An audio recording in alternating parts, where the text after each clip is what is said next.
Oke, baik, perkenalkan nama saya Renaldo di Septano Baru dengan NIM F1G123053.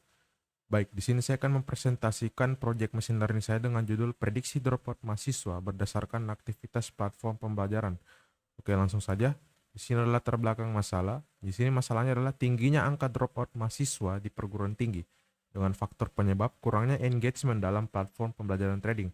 Nah, di sini solusi yang saya berikan adalah dengan membangun model untuk memprediksi atau mendeteksi potensi dropout sejak dini dengan tujuan untuk mengidentifikasi mana mahasiswa yang aktif, at risk ataupun dropout. Dan juga memberikan intervensi lebih awal kepada mahasiswa yang berisiko.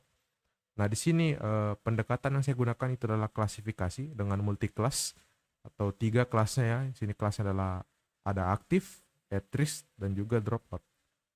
Oke, lanjut untuk datasetnya. Di sini saya menggunakan 2 dataset. Di mana dataset utama di sini berisi 5.000 data yang saya ambil dari Kaggle, dan juga dataset survei berisi 40 data yang saya ambil dari hasil survei teman-teman mahasiswa. Oke, lanjut ke tahapan data understanding. Sini kita konversi dataset surveinya, di mana jumlah data survei tadi ada 40, itu kita konversi kolomnya atau fiturnya agar sama dengan dataset utama, kemudian didistribusi untuk 3 kelasnya. Setelah itu digabungkan dataset utama dengan dataset survei setelah dikonversi tadi, sehingga menjadi total data gabungan 5040 data nanti yang akan kita pakai.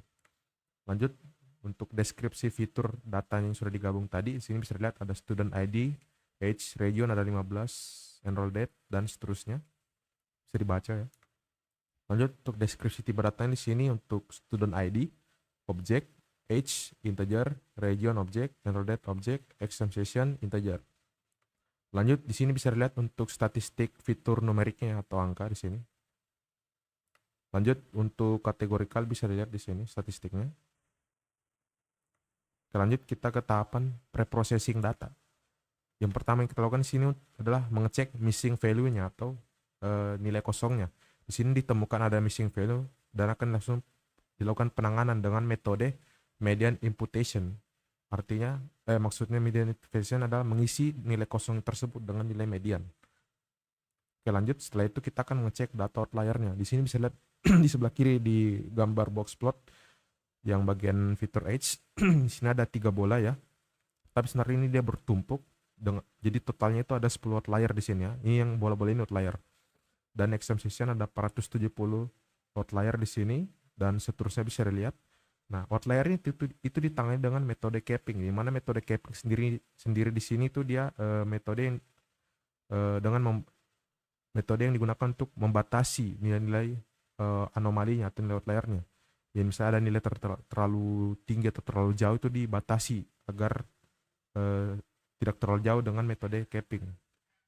Intinya dibatasi lah. Lanjut encoding data kategorikal. Di sini ditemukan data kategorikalnya student ID, region, enroll date, dan label name. Nah, kemudian di encoding. Maksudnya encoding di sini adalah data yang berupa teks itu di convert atau diubah menjadi angka numerik. Tujuannya apa? Supaya nantinya itu datanya bisa dilakukan standarisasi. Oke, lanjut. Setelah di encoding sini kita masuk ke tahapan standarisasi data. Nah, di standarisasi data di sini maksudnya adalah data-data di sini pada fitur-fitur sini itu datanya itu disamaratakan nilainya. Rata-ratanya itu disamakan menjadi 0 dengan standar deviasi 1. Supaya apa? Supaya nantinya itu model tidak memprioritaskan data yang angkanya itu lebih tinggi. Kita lanjut ke tahapan eksplorasi data atau EDA. Di sini bisa lihat untuk distribusi datanya di sini cukup seimbang ya. Berada di 30%-an di sini bisa dilihat untuk statusnya. Dan di sini untuk matriks korelasinya bisa dilihat di sini. Sebentar saya ini dulu. Reconnect. Nah, ini bisa dilihat di sini untuk yang tertinggi sebenarnya ada di sini di label dropout score di sini dengan 92%. Tapi kenapa ini tidak dipakai? Karena ini termasuk ke dalam target bukan fitur dropout score di sini ya. Walaupun ke label multi-class di sini dia 93% ya, cukup tinggi ya. Cuman kita tidak ambil ini termasuk label juga. Tapi yang diambil itu yang ini, yang minus yang ini. Login frekuensi, completion rate, dan sampai di sini yang diambil ya, yang paling berpengaruh lah. Sini. Yang mana yang tertingginya di sini untuk fiturnya itu adalah login frekuensi. Yang bisa dilihat di sini login frekuensi. Login frekuensi 0,76 ya ke label multiclass 0,76, kemudian complication rate complication rate ke label 0,70 ya ke multiclass, dan seterusnya bisa dilihat lah di sini. Oke, lanjut saja ke tahapan data splitting. Nah, di sini untuk data splitting dengan 3 variasi rasio. Sini bisa dilihat untuk data training di sini 70-30, artinya dibagi datanya 70% data training dan data testing itu sebesar 30%. Begitupun juga di sini 80% data training, 20% data testing. Bisa dilihat di sini jumlah angkanya ya. Dan seterusnya, lanjut ke tahapan model building. Sini algoritma yang saya gunakan ada 5. Yang pertama ada random forest, decision tree, logistic regression, SVM, dan KNN. Oke, langsung saja kita lanjut ke tahapan hyperparameter tuning. Oke, di hyperparameter tuning di sini kelewatan. Nah, di sini bisa lihat untuk parameter-parameternya pada algoritma random forest. Ada parameter n estimator, max depth, min sample split. Bisa lihat di sini untuk pilihan dari n estimator, contohnya ada 3 pilihan sini, 50, 120, dan seterusnya. Bisa lihat di sini parameternya. Nah, di sini dia melakukan metode grid search, di mana nantinya grid search di sini dia akan mencari kombinasi parameter yang terbaik dari algoritma random forest dan seterusnya ini, semuanya ini. Itu dia akan mencari kombinasi mana yang paling bagus parameternya.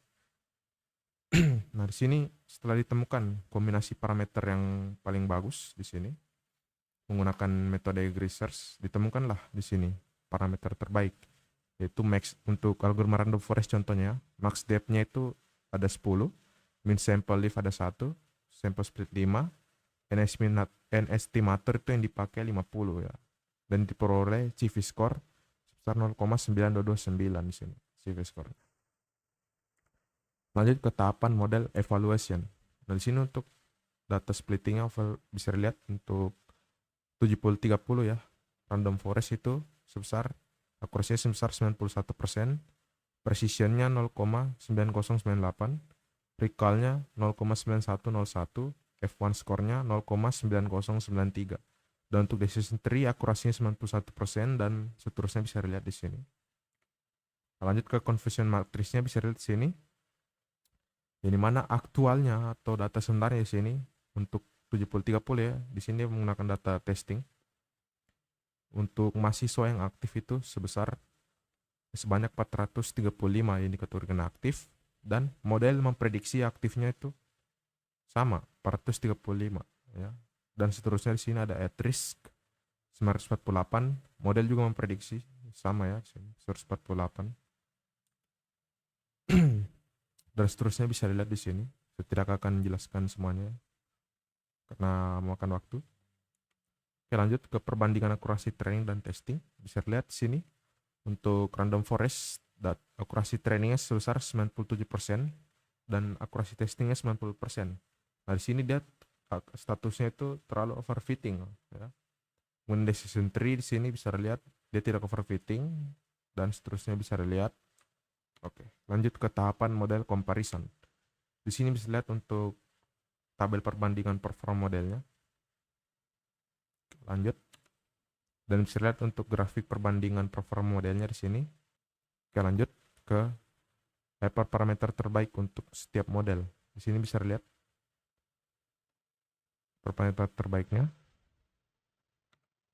Lanjut ke tahapan testing model. Nah, di tahapan testing model di sini itu saya menggunakan algoritma decision tree yang dipakai untuk testing data survei ini. Oke, jadi kenapa tadi kita tidak menggunakan data ini padahal kan lebih tinggi dia ini random forest, karena dia terlalu high overfitting, makanya saya tidak menggunakan random forest ini. Jadi saya cari yang tidak overfitting namun paling tinggi akurasinya. Decision tree lah yang saya ambil karena dia tidak overfitting namun paling bagus akurasinya di antara yang lain. Di antara lain yang tidak overfitting. Lanjut. Sini bisa dilihat untuk prediksinya. Dengan NIM 16, statusnya diprediksi itu aktif. Mahasiswa dengan NIM 22, diprediksi dia dropout. Dan mahasiswa dengan NIM 46 itu diprediksi aktif ya. Tuh. Oke, jadi mungkin dari saya.